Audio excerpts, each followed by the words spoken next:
Bismillahirrahmanirrahim. Assalamu alaikum and good afternoon to everyone.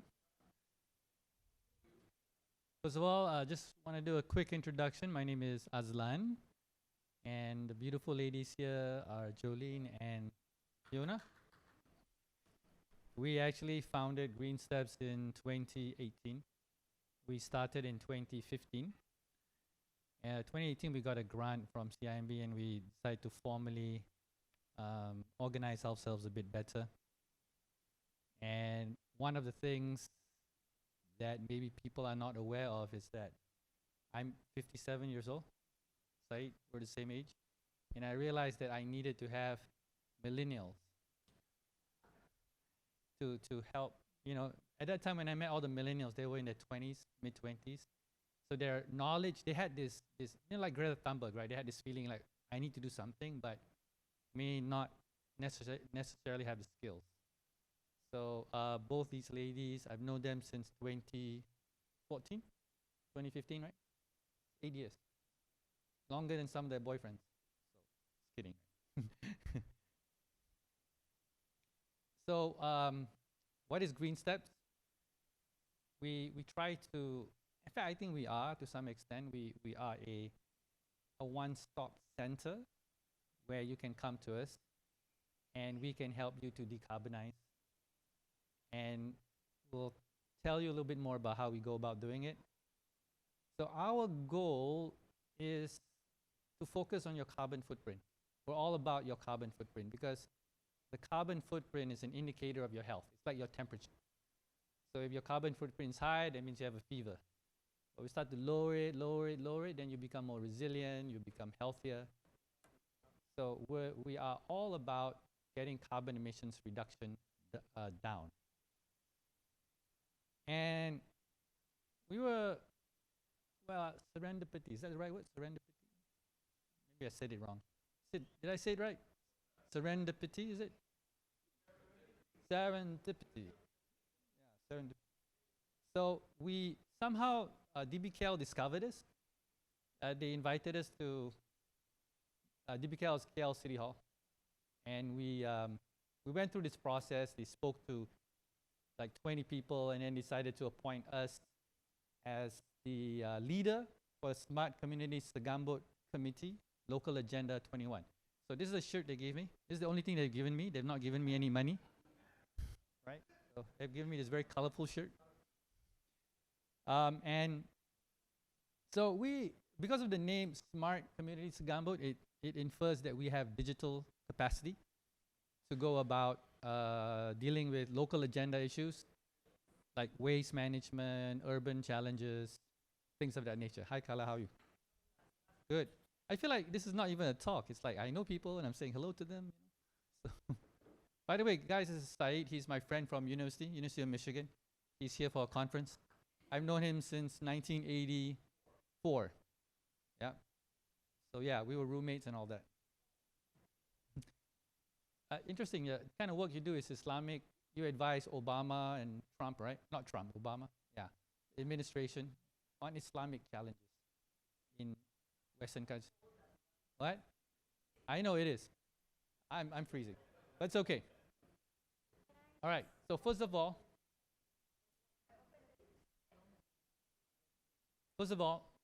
I would like to emphasize how we approach things. And I like to use the word prescriptive versus descriptive. Okay, so I notice most people can describe problems, right? Oh, you know, there's a pothole here. You know, there's too many cars on the road. You know, why aren't we more like Singapore? You know, things like that. So people can describe problems. But GreenSteps all about prescribing, and I will explain how we go about doing it. And the end user is Gary. Gary is the end user of all this, right? He lives in neighborhoods. So this is a quote. It's I got this from the founder of Belix. His name is Rasmussen. Belix, they're like architects in Europe. So his quote is, "One test is better than 1,000 expert opinions." So we live by that. I live by that. So when we look at the challenge of climate change, we identified three very distinct approaches. So I hear a lot of people talk about ESG this, ESG, net carbon, all that. I just transition. For me, it's three only that we as human beings can do. So the first one is nature-based. Now, as far as I'm concerned, nature-based is about carbon being fully recycled, cycled, plus nitrogen and water. So these are the four biogeochemical cycles: carbon, nitrogen, hydrogen, oxygen. Yeah, that's it. Then there's like phosphorus, sulfur, but they are not cycled in the way that these four are. So a good example is food.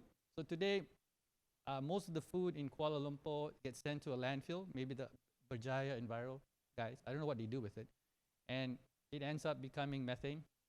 So either you capture it or you don't.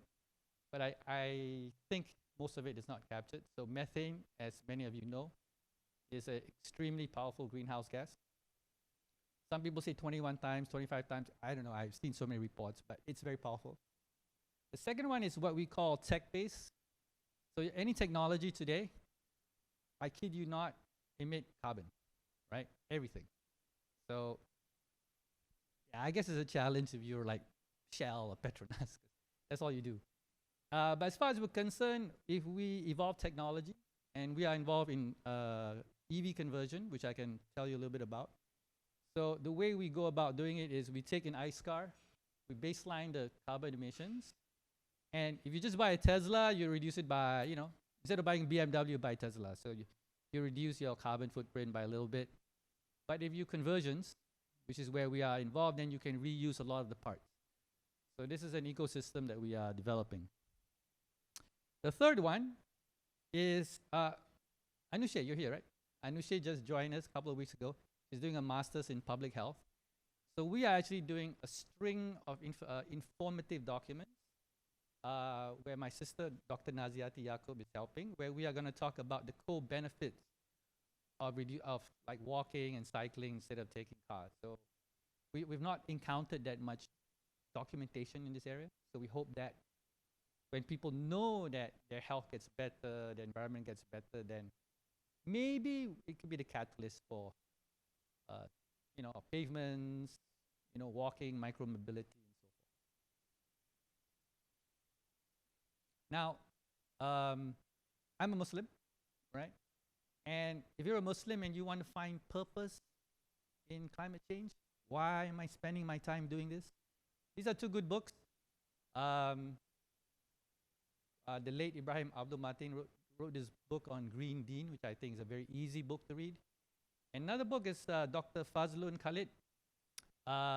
He is based in the UK, and he does things like, you know, declaration, like Muslim declaration that we're going to go reduce carbon, like the Pope and all that. So he's involved in that kind of discussion. So he links climate change challenges to some of our historical things that we've done, like colonialism, extraction of resources. So it's good. You read this book, you're a Muslim, and you could find purpose, be stronger, be more resilient when it comes to addressing climate change. And I also have a booklet. If anyone wants, I can share with them. I went through the whole Quran, and I have something like 150 verses of the Quran that's linked to climate change. But I don't freely give it out. So I need to say hello to you. And what are you going to do with this document? You know? All right, so the first model. This is the heart of GreenSteps. We use this model a lot. It's called the Technology Adoption Lifecycle. It was actually put together in the 50s. And Geoffrey Moore made it famous. I don't know if you know Geoffrey Moore. He is a technology icon in Silicon Valley. He advises big companies like IBM, Cisco, many, many companies. And this model is our challenge. If you look at us trying to transition, a lot of us are at the very early stages. I think the only one that may have, okay, so the whole idea behind adoption lifecycle is between the early adopters, the visionaries, and the early majority is something called the chasm. And to make that leap from early adopter to early majority, that chasm will eat you up alive. It will spit you out. It's a very challenging environment. So in the tech industry, when private equity, venture capital goes in, that money is for you to cross the chasm. Okay? And all the big companies today in tech that are big companies like Google, Facebook, even the older companies like IBM, Microsoft, they understand how to cross the chasm. And I'll show you what the techniques are. And once you cross the chasm, there's something called a bowling alley. It's like if you hit one pin, you can hit the next and the next. I think that the only clean product that has crossed the chasm is solar. And they're just probably just crossed it, hitting the first bowling alley. And yes, Gary is, if you want to take, and maybe Tesla to some extent, EV, okay? But you still, if you look out in the road, you'll see like maybe out of 1,000 cars, maybe one EV. So it's still far, far away from it becoming a mainstream product.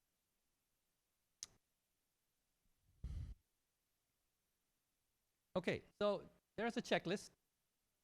And the first thing is step one is to target a customer and to create a compelling reason to buy. And so is this process. It's actually not very complicated. You look at customers for a particular product. You try to find at least 8 to 10 distinct alternatives. Then you put it through this grinder process where you rank them as either not usable, usable, nice to have, should have, and must have. And then you have a spreadsheet. So here's an example. So the product is Zero Waste City. So this is what GreenSteps is developing. And let's see, like for example, how a household rank. Now this one I just did. I mean, it's no real process. But you know, let's look at the turtles. So for turtle, Zero Waste City is a must-have. Because if you have plastics leaking out from your rivers and into the oceans, that plastic can end up in the turtle's nostrils or in a whale's digestion. So for turtle, a circular waste treatment system, which is an application in a Zero Waste City, is a must-have. I debated whether to give it a 5 or 4, like say compost and urban farm. So my thinking was I gave it a 5. Why?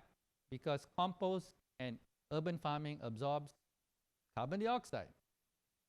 And if they absorb carbon dioxide, then the oceans do not absorb the carbon dioxide, and you don't get the ocean acidity issues that will cause coral bleaching and so forth. So based on that, for turtle, I gave it a 5.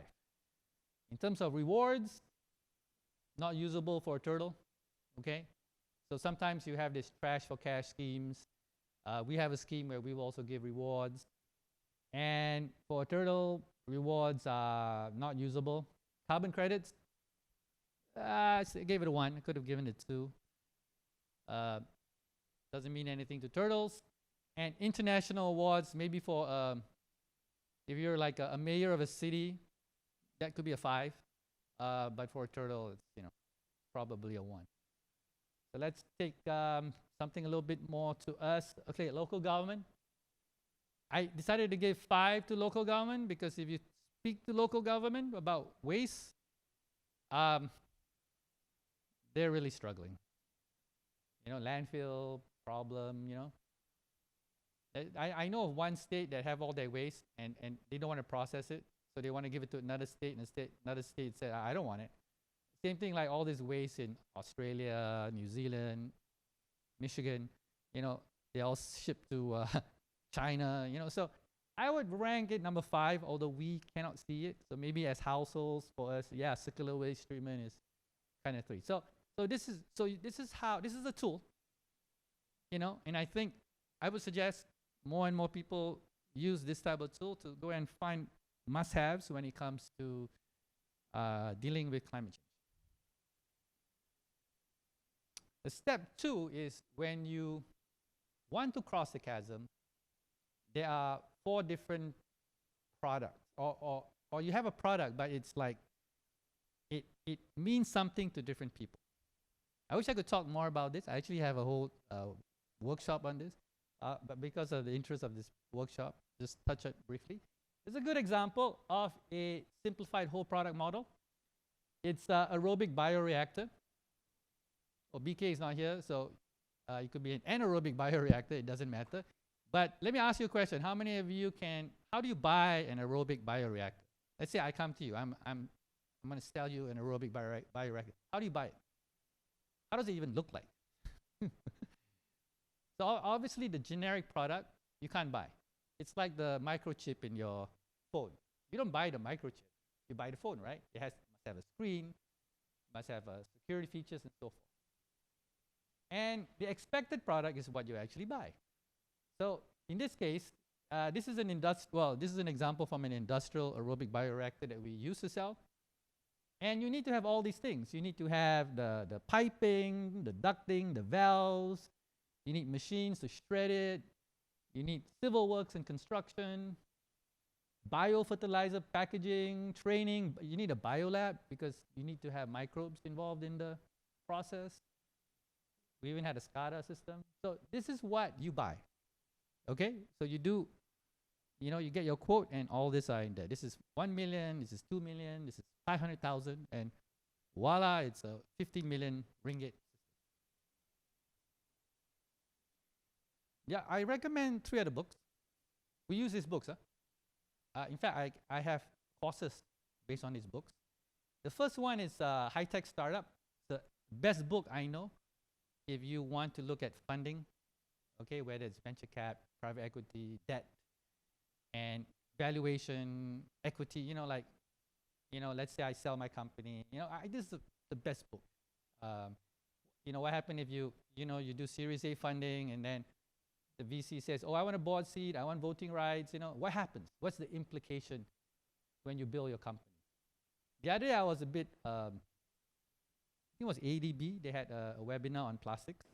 So they had all these entrepreneurs.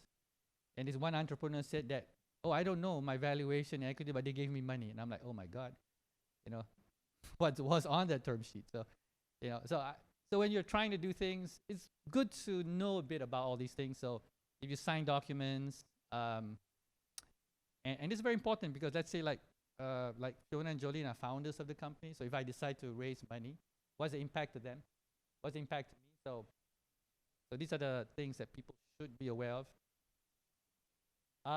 Again, Geoffrey Moore wrote this book, Dealing with Darwin. And if you have a chance, look up spin selling. So spin selling is a very, all these are old school. So you can imagine I'm in my 50s, right? So these are all old school methodologies and techniques. They are prescriptive. They have worked over and over and over again. And the reason why it's called SPIN is because it's the acronym for situation, problem, implication, and need.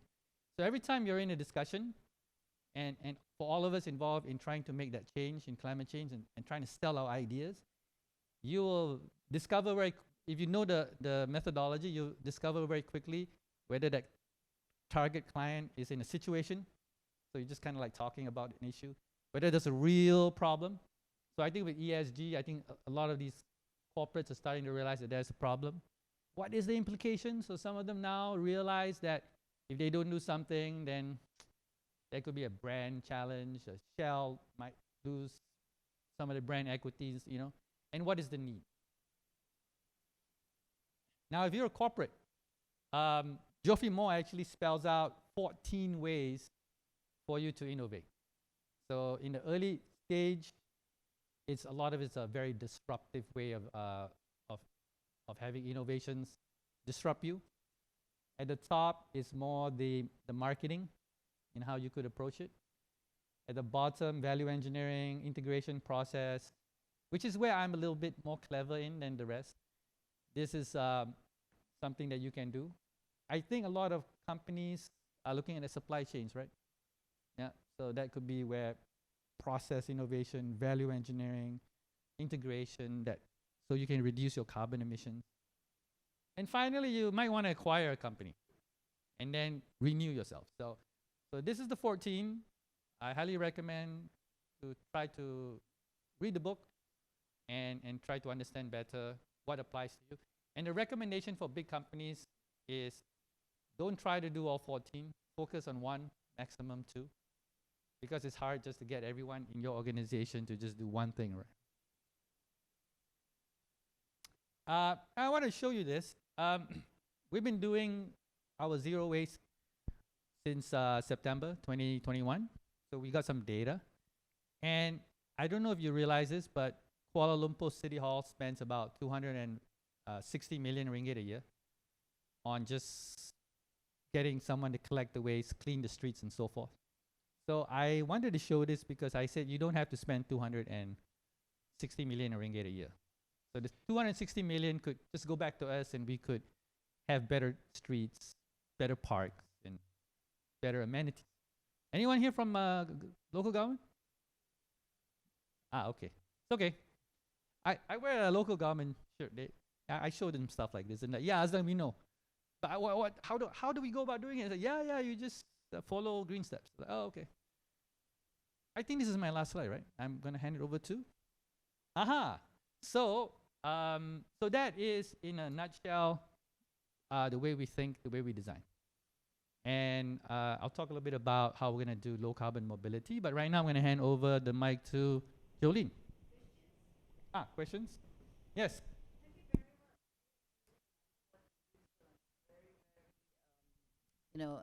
Inspired, Azlan, by what you all are doing. But my question was faith and climate change. I'm glad you brought up the two books, and you said that.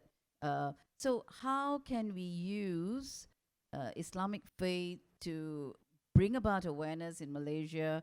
Can we do it through your mosques, or to tell your priests to speak to because we need everybody today to come together to address climate change. It's now down to the individual because it's a climate crisis, right? We don't want to wait for a COVID-like situation when we are all caught with our pants down, yeah? Yeah, good question. I think the answer today is I did meet with representatives from the mosque. I've also met representatives from the environmental team from Party Islam. And the Party Islam person, okay, the mosque person basically just waiting us to just run our zero waste city model. The Party Islam person said same thing. It says most likely it's better if you make people practice. So run our model instead of trying to make it into a sermon and things like that. Yeah. So that's the suggestion. But yeah. But if you're familiar with the dynamics between, especially in our country, between faith and a secular government, is how do we get that faith into an actionable thing? Like, for example, in Malaysia, smoking is haram, okay? But we still have companies selling cigarettes and people smoking. So how do we get, so you can go and talk to Islamic authority. They could already say it's haram. But the way we run the country is that, yeah, you can still buy cigarettes and, we still have all those things. Yeah.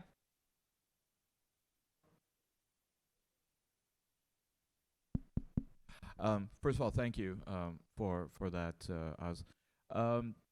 I'd like to focus on where you were talking about moving from visionary to early majority and the chasm. Yep.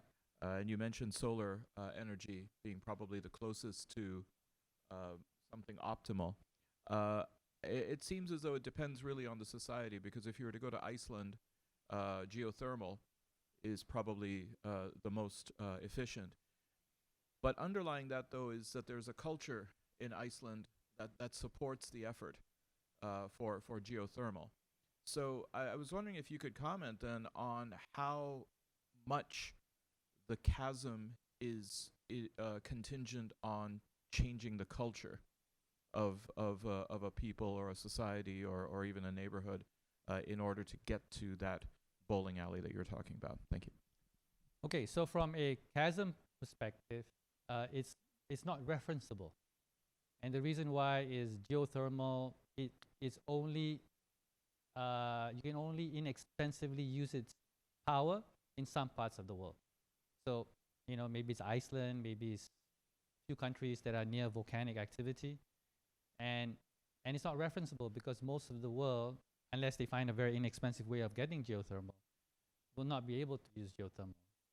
Even solar. I mean, I kind of use solar, and Gary kind of shook his head. Just to give you an idea that potentially has made it, it's just made it over there. It's not gone mainstream at all, you know, or electric car. So a lot of what we are doing and we're talking, we're just, the Malay word for it is syok sendiri. It's self-indulgence.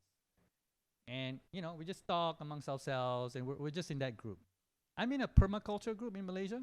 We have a chat group, and I think the two ladies are.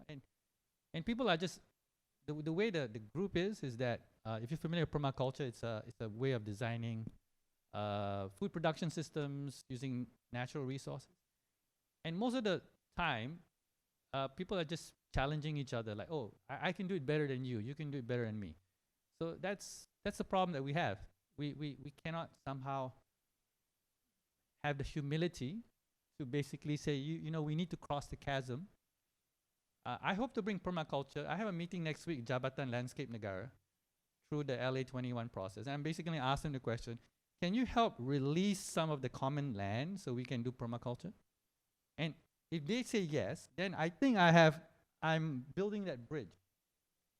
So I have to be, you know, I have to be humble. I can't like say, oh, you know, this is the way you do nature-based design. So, and the way we do permaculture, in my eyes, is just compost your food waste and grow something in your backyard. That's it. And if there's like 10% of the population that does it, and everyone grows enough food to feed them 1 or 2 weeks out of the year, to me, that's already the start. Okay, Gary, you have a question? No, I just wanted to add that perhaps the Rumah Ibadat Hijau program that is run out of the ministry is one of the ways in which reaching out not just to Muslim communities and mosques, but also other religious establishments. And we in MGTC, we are neighbors literally with a mosque. Yeah. And that makes it very easy. Of course, MGTC just walk over and they know everyone. Yeah. On Fridays, you see them every Friday. So that's gotten started, and that's bridging to a number of communities.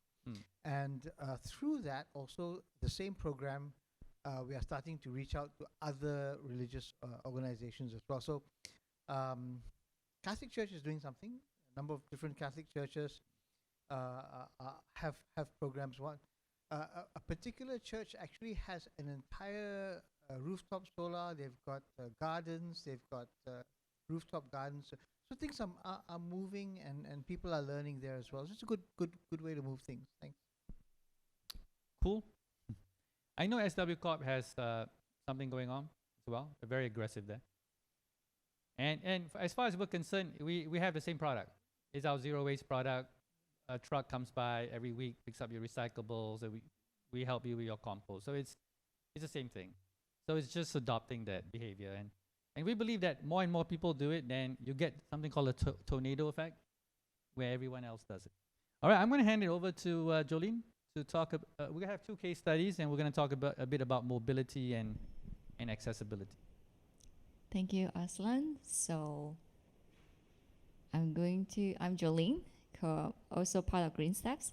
So I'm going to share with you some of the case study. One of the case study that we have done. I think the impact is quite meaningful, especially to the community in Taman Tun and Kampung Sungai Penchala in Kuala Lumpur. So we started this project since 2021. 2021 is the recycling. 2018 is the composting. Yeah, 2018 is the composting. 2021 is the recycling. But before that, let's take a recap. So Kuala Lumpur has been facing the challenge of waste for the longest time.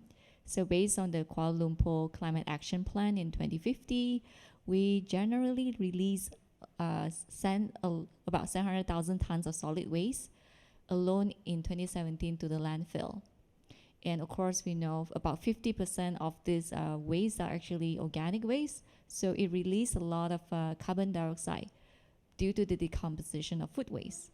and about 200,000 tons of carbon dioxide were released from the treatment of the wastewater. So in Malaysia, we generally loses about 476 million every year in recyclable resources as well. And that is an industry that is considered high value, but it's not being practiced as a norm in this country. And that's why I think there was a point that we actually import a lot of plastics in. It's because of poor waste source separation. So, I mean, this is from the SW Corp. The data showing that about 50% are actually organic waste, like what Azlan say, which is about 21 to 25 times more potent in releasing the methane gas and carbon. That is 21 and 25 times more potent than carbon dioxide, which is very bad. And this food organic waste, about this amount of waste actually can feed about like 2.2 million of people every day. Yeah. So what we actually propose is to do very simple, three segment we are looking at on how we can actually manage our waste better. So in GreenSteps, we actually came up with this source separation technique, where you actually just need to separate waste into 3 different categories. The first is actually just food waste, organic waste. The second is a synthetic waste, which are waste can be recycled because those are high value in general in long run. And the third is actually the silage, your longkang, your drain, and also where you pour all your sambal and your used cooking oil inside. So how can we transform all these 3 waste into something valuable, turning them from waste to wealth? So for food waste or garden waste, you can actually compost them, make them into valuable organics, fertilizer, or methane, or transfer that into frost and lava into food animal protein using black soldier flies.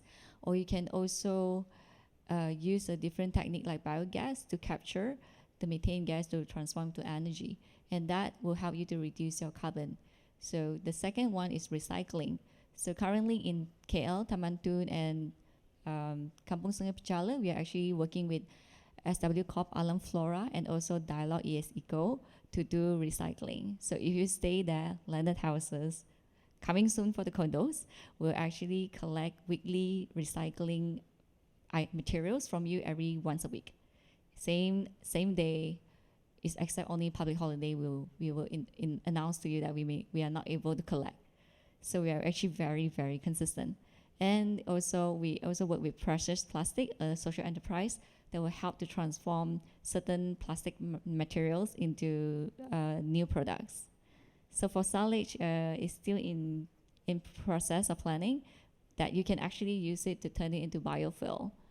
So the target audience that we came out with this in Taman Tun and Kampung Sungai Penchala, for now, there's 2 target audience, and first is residents, the second is the local businesses. So all the cafe and eateries that you go to, you drink your coffee there, that's where we start. So for the residents, so this is our impact so far. This is how we do the zero waste pathway for them. First is to encourage them to do household composting. We create contents. We also talk to them and connect them with the experts of compost, people who are expert in composting or community that could compost, to teach them and guide them how to do composting. And the second part is that the one I mentioned before, we are doing weekly curbside recycling. You don't need to separate the waste into like plastic is in one bag, paper is in one bag, everything is in one bag. It's fine as long as they are dry and clean. And we collect like plastics that is not recycled, but we actually do collect them because in the future we plan to recycle them through chemical processing and turning them into the virgin recycled plastic. Instead of using virgin plastics to make new product, we can use the recycled plastic resin to make a new plastic. So that's what our partners are doing. And the third we actually do is going to set up composting rings around the area so that the community can actually do composting with their garden waste instead of having Alam Flora to pick them up, put them in a bag and send them to landfill. And they can also put in their kitchen garden waste kipling or vegetable kiplings inside there as well to do composting. So this is the report card that we have done. We're so proud of the community in Taman Tun. For over the 20 months, since September 2021 to April 2023, we actually engaged 193 households. This was during the pandemic. Until today, we actually managed to collect 6.3 metric tons of recyclables. And that 6.3 metric tons is equivalent to 6 MyVs. Yeah, and 90% of all this waste we collected has been successfully diverted and recycled. Compared to the national recycling rate is only 33%. And also, the participation rate has been very consistent over the 20 months. It's also because we are always there weekly. We never miss out. We don't go MIA. So they are very, very trust us. And they rely on us to do recycling for them. And on average, about 1.6 kilo of waste recyclables are collected from each household per day. Yeah. So the total recyclables, we also actually have data, like what Azlan mentioned. We're actually a smart community member. So that means we also use digital platform to record these data. And so far, as expected, carton boxes has the highest collections, and the second will go to plastics, and paper, and then plastics like HDPE plastics and PP plastics. So I think a lot of times we collect a lot of cardboard boxes is because we are online shopping, and we definitely need that a lot during the pandemic. Yeah. So that is how we actually deal with improving the lifestyle and sustainable living for the community in Taman Tun. So now this year we are so lucky, we're actually able to collaborate with Yayasan Hasana. We got a grant from them that allowed us to expand our efforts. And because of this, we're able to develop the plastic circularity through responsible recycling for all the household in Taman Tun. So our trucks, they will come on either Monday or Tuesday. They'll go to all the landed houses. They'll pass through them. Whoever want to recycle, just put it in front of your house and we'll collect it. And before that, it was just 193 houses. And now we have just achieved our target to 4,197 landed houses. Yeah.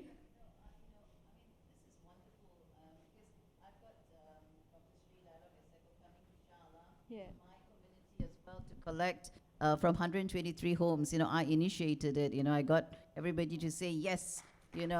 I got very tired of speaking to Datuk Mary, the Timbalan KSU at Ministry of Housing. I've really got frustrated, and then COVID happened. I couldn't even send the recyclables to near my father's house in Titi Wangsa because I was in Shah Alam. So in the end, someone gave me Sri's number, so I contacted him, and for 2 years now, we've been doing Shah Alam, my residential area, 123 homes. But this question's to you, Azlan. Why is it that, I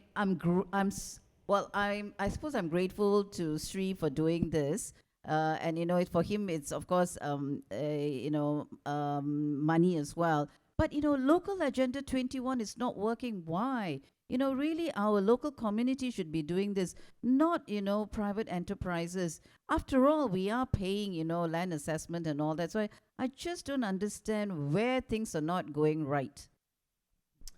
Okay. You want me to answer as a representative of the authorities? Or as an activist? Or anyway, well, I don't really care what people say. So it goes back to this slide, right? Okay, so this happens everywhere. Okay, especially what we're trying to do, low carbon and from high carbon. And if you look at authorities, my first reaction, and I even told them, I said, you guys don't have the skill set to change. Okay? And they look at me like, okay. And like if I were to tell that to like maybe a company, maybe a CEO might be offended. If I go and tell a CEO, you don't have a skill set to change, That's why you're stuck. In 5 years' time, your company will cease to exist, which happens a lot, especially with technology and all that. But local council, the only way a local council can transition itself is it becomes smaller. They have a less budget. So imagine if we do this well, I save Malaysia, or we save Malaysia 250 million a year. That money can then be used for other things. Now, who will make that decision? So this is a governance challenge. So if you were to look carefully at what GreenSteps is doing, we're actually impacting governance. What governance are we impacting? And the governance is the money spent on waste management. So now by doing this, okay, now you look at this slide goes to show you can make money. What's stopping me from doing food waste through BSFL? Okay, anyone want to hazard a guess? Local council. So when I pose this question to local council, then the first reaction of local council is, I think what kind of permit do you need to use? So they'll be scratching their heads. And then I ask them, if I put a container somewhere, because we have a container system, then local council will say, but if you put it there, it's meant for this. Now, why couldn't local council become proactive? You know, instead of finding reasons not to do something, and this is what you're going to get. And this value, 400 ringgit for FRAS, these numbers are buyback numbers. If you want to be an aggressive entrepreneur, these numbers are going to be a lot better, like you want to make pet food. That 4,000 ringgit offtake for larvae, which is just a farm, is now 20,000 ringgit. So these are very conservative numbers. So did I answer your question?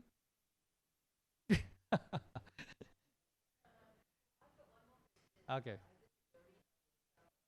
You know, I mean, again, okay, we've done the inorganic waste with Dialogue is like wonderful. So my residential area, they're saying, okay, Kala, why don't you start, talking to us, because we're all in a landed property. We're not condos and all that. We can do composting. You know, why don't you? I mean, I've got no time, honestly. But you know, if someone, Doreen, if you want to come and initiate, I don't know how you guys do it in TTDI. How do you even start telling people to compost in their, residential homes? Yeah. Okay, let me try to answer it. Let me get a picture.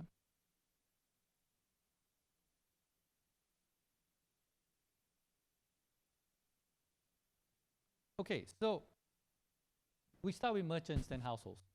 So we need to layer the infrastructure, because the merchants are more, there are less of them. And then once you convince them to do it, then fantastic. So in Tamantun, we have these rings. And if you go to Tamantun, there are, many of them are cafes. If you ask them what is their food waste mass balance, it's half. So more coffee grounds. So what we do is, and coffee grounds is inert. So what they do is they just put coffee grounds and dry leaves as a first behavior change. And on average, a cafe would have 10 to 15 kgs per week. So that doesn't go to landfill.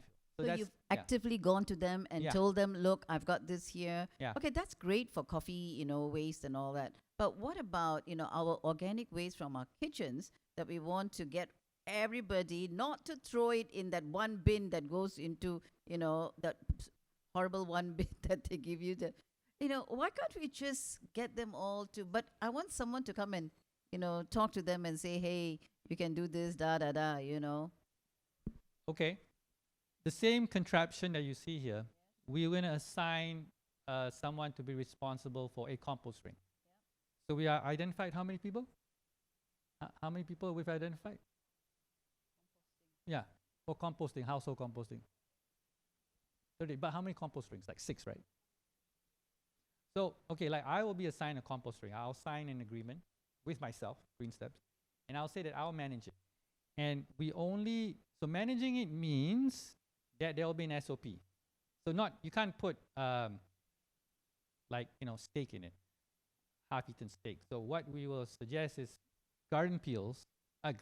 like kitchen scraps and all that, onions and all that, and put it in there, cold composting.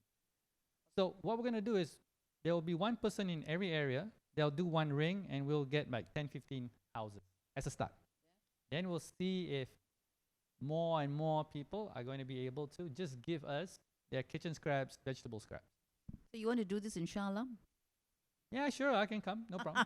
Happy to explore. No, honestly. Yeah, you can either come to okay, anyway, at the end, we have a, what we call a Zero Waste City 1-day on-site workshop, which I think is how I would recommend, this is how we're going to scale up. The way we scale up is we enable Shah Alam, Cheras, PAS in Kota Baru is interested to work with us, so we'll, Kota Baru. So whoever, the only people that don't seem to be interested to work with me is Penang. I don't know why.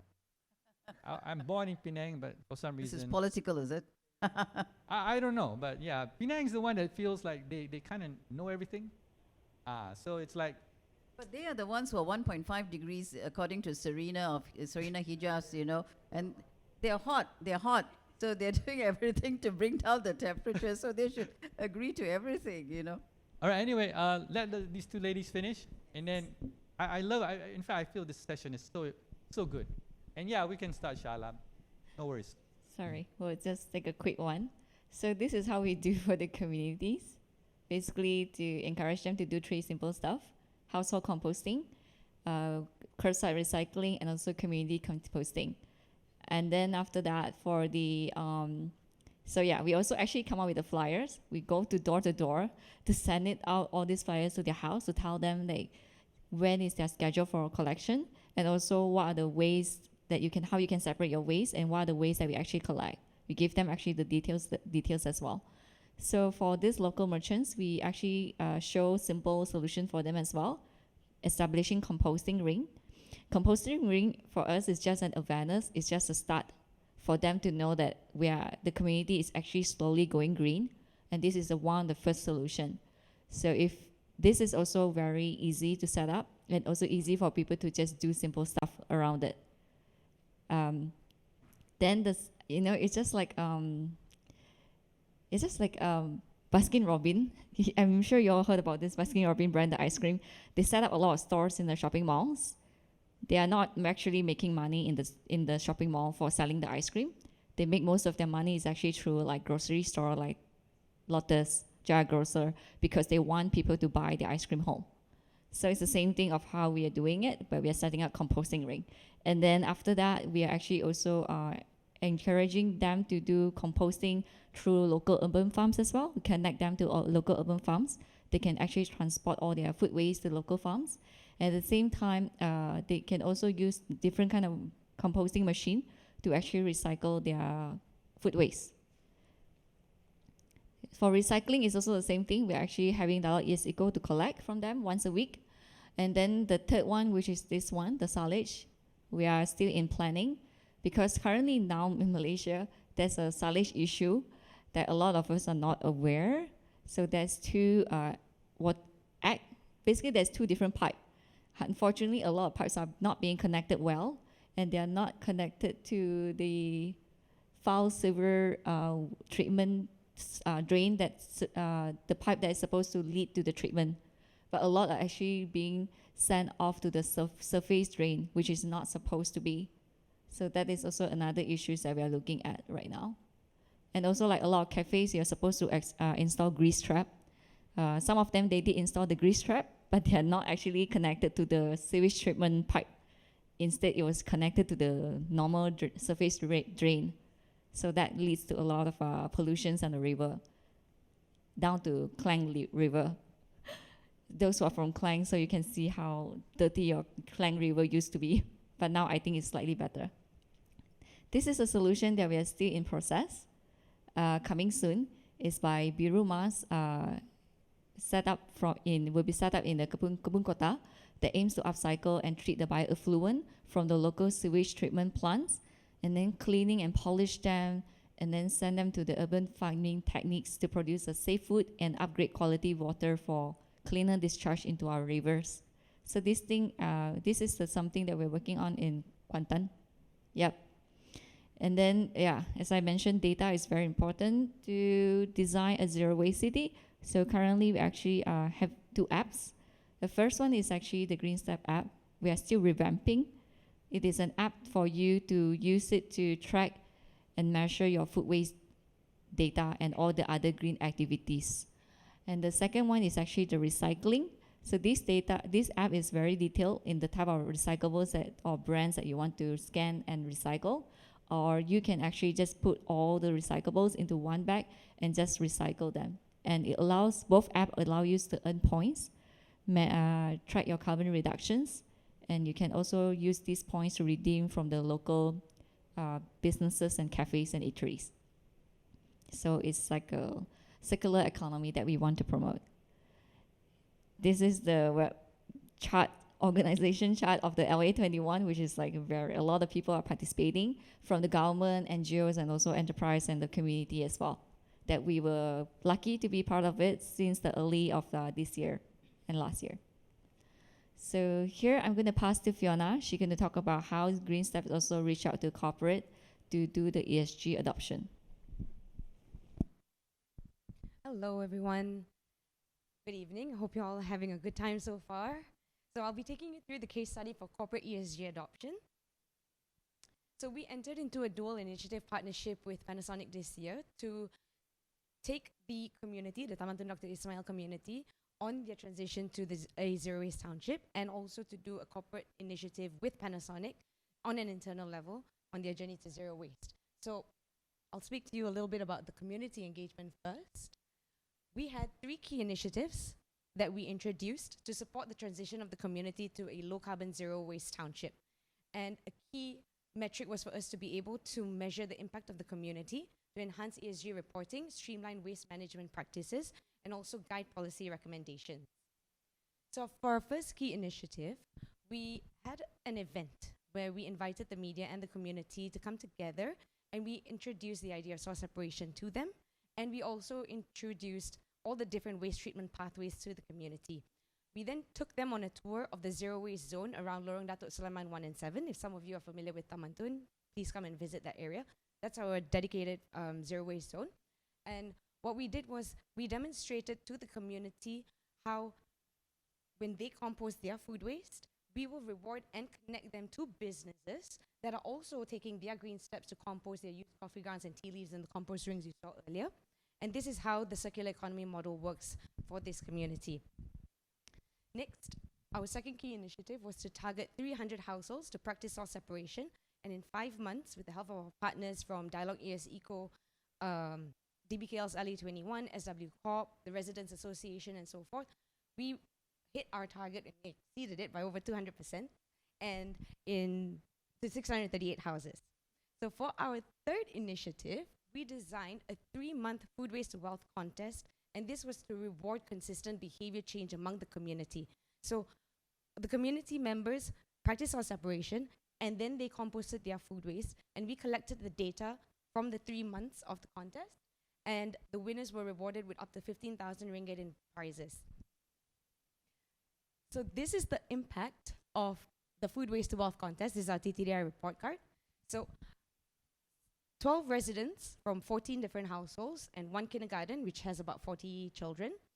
They managed to reduce 1,219 kilograms of carbon dioxide equivalent from composting 641 kilograms of food waste over 3 months, right? And this is just 14 households. So in Taman Tun alone, we have 4,000 landed properties, about 14 or 16 condominiums. So if we can scale this, the impact will be much greater.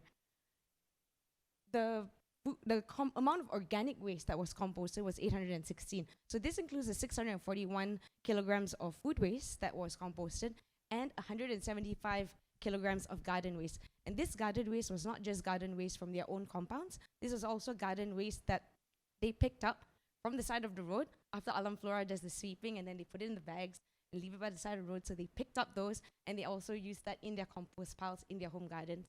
And this is landfill diversion, right? So in total, over the 3 months, these 14 households and kindergarten managed to generate 245 kilograms of compost, right? So a very interesting story, right? I'll tell you about one of our residents, Mrs. G, we'll call her. So she lives in a house with her husband in Taman Tun, and her 2 children also live nearby. And once a week, they send their food waste over to Mrs. G, and they live with their respective families. So there's about 11 of them in total, 3 households. And Mrs. G composts their food waste, And then she uses the compost to grow her own fruits, vegetables, herbs, and then she's able to share that with her family. Now, the interesting thing is her son-in-law recently started gardening, and now she is able to share her compost with him, and he is able to also share his produce with them. And this is what we want to get towards. We want to strive to achieve this kind of initiatives within the community so we can not only address the issues of climate change, but also increase our food security. Next, I'll take you on the corporate journey to zero waste. So we had 4 key initiatives to help the employees in Panasonic take climate action and transition to a low-carbon, zero-waste entity. Our first key initiative was to introduce a simple source separation system in the office. And this was by having 3 bins, 1 for food waste, 1 for general waste, and 1 for recyclables. Next, we introduced the system to them, and we gave them a quick start guide on how to actually practice source separation. So what goes into these 3 bins, and also ensuring that your recyclables are clean, so this contributes to the increased rate of recycling and quality of recycling in Malaysia. For our third key initiative, we produced a corporate video featuring their colleagues, actually taking them through the steps on how to practice source separation in the office. And this was a hit with all of them. You know, they love seeing familiar faces on screen. And we also had information in there about how about the waste issues in Malaysia, how it's impacting us, and what we can do today to actually start taking our first green steps towards living in a cleaner and healthier environment. And finally, to reinforce this behavior change, we have an ongoing webinar series with Panasonic Malaysia and all their employees to help them understand the waste issues in Malaysia and what they can do to make a difference, not just within their organization, but also at home. And these sessions were extremely engaging. The employees had a lot of different questions to ask us. And what was interesting was that they started thinking beyond just what we had taught them, and they were trying to figure out how they could implement what they had learned from us in their business processes. And so this is a testament that when we open up the doors with our employees and start engaging with them, we can also get ideas and our impact can be greater. So that's all for the corporate ESG case study. Before I end, just a quick one. How many of you actually practice source separation at home? Yes, Dr. Gary, I know. Wonderful. Okay, great. And so for those of you that don't, I would like to challenge all of you to start implementing a source separation system at home today. And if you need any help, GreenSteps is here to help you take your first green step. Thank you.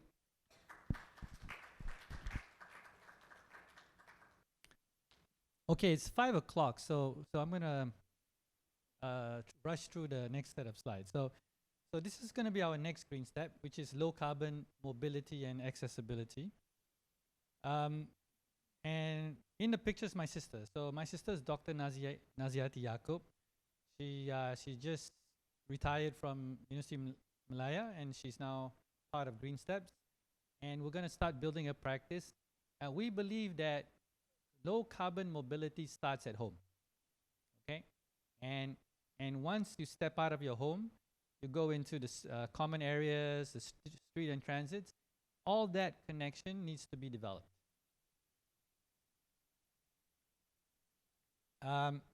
We came out with this concept 3210 because my sister had a hip operation and she had to stay in my house. And one time she needed to go to the toilet in the hospital. Three of the nurses, male nurses, actually had to help her to get into the toilet.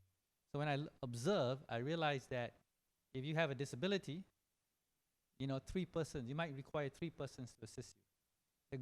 Our goal is that if you need 3 persons, why can't we design something so that from 3 it becomes 2? And if you need 2, it becomes 1. 1, it becomes 0. And the economic ramifications of this is very high. So imagine if you don't need 3 people around you, you know, nurses, hospital care and all that, the cost will be less, and it will be less of a burden to your family. So we came up with this, and this is an example again of from your master bedroom, what are the design considerations? And I really can't explain this, my sister's slide, but we do have a process, we have methods. So now we're gonna start codifying it and offer it to communities. One of the things that we're gonna do very soon is we are designing 2 parts of Taman Tun. We have an architect, and we're gonna go through this process where when we have a design, the community, one is a residential area and the other one is a commercial area, they will be part of that feedback process, and we will fine-tune the drawings. And once we have those drawings, we can then go to the local government and get the local government to co-develop changes in your neighborhood. So we start at the street level in front of your house. You design that first. So this will be a tool that we will offer. Now, Kuala Lumpur City Hall has actually developed this document. I was part of this process. There were several focus groups. And as a result, at Jalan Datuk Sulaiman Taman Tun, we have a pavement for walking and cycling. And they're doing many parts of Taman Tun. But there's one thing that I would like to mention here. It took them 6 years to go from planning to making that sidewalk. We hope to make that process a lot faster. So, you know, and one of the things that we are going to introduce is a crowdfund platform, where if you want your project to be funded, you just put it out there. People could put in money. It could be corporate donors and so forth. An interesting thing that we are planning to do is convert old cars. And right now, JPJ is converting their old Pajeros. I was fortunate enough to go and observe the conversion on the speed tracks, the Sepang circuit, and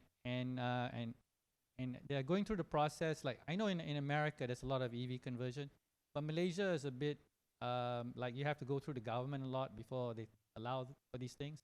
So they have to go to JKR, which is a government entity that sets the standards, and then later to JPJ, which is the Road Transport Department.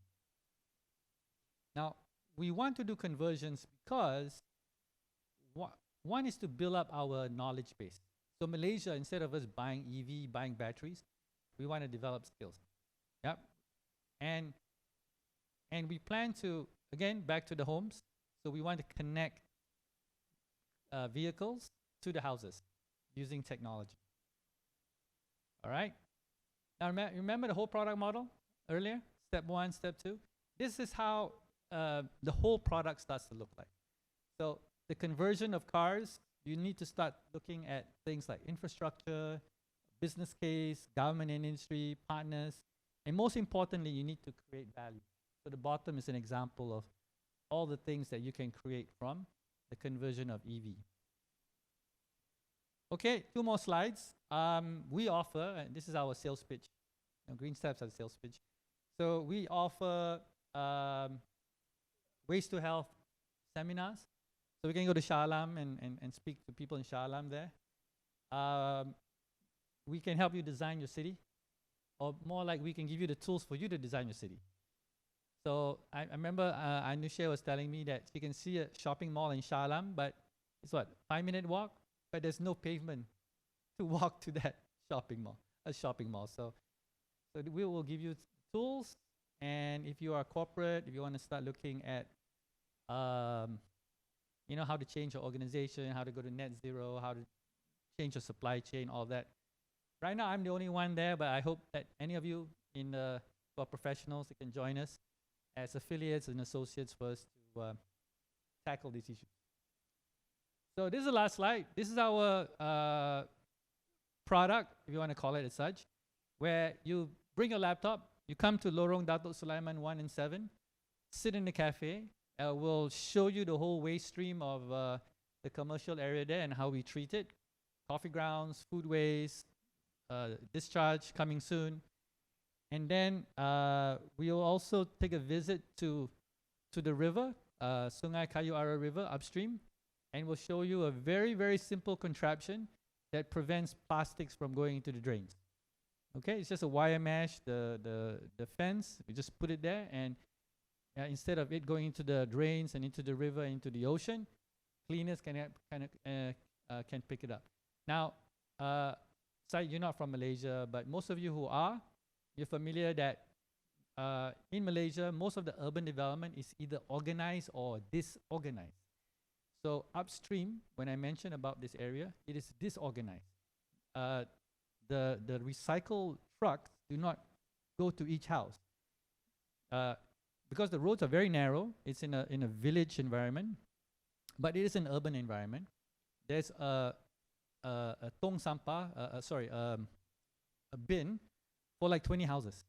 So 20 people have to bring their waste and put it there. And it's always overloaded. So when it rains heavily, the plastics that are not in the bin but on the ground ends up going all over the surface area, and many of it goes into the drains. So we have simple contraptions just to prevent that from happening. And then you have lunch, and we will help you to design your own zero waste town. So you can use Google Maps to identify an area, or I do the old-fashioned way. I just drive down the street and count the number of houses, and then you just say, okay, these are the houses, I'm going to do it. And then we ask you to use, we have a couple of tools. LaunchQuid is one we use, where you actually put your project for crowdfunding. And if you want to activate it, you can, but at least you can see your project and you can come up with the budget, considerations, on how to go about doing zero waste city. So you attend one day, go to wherever you came from, and you can already design it. That's it. All right, guys, thank you very much.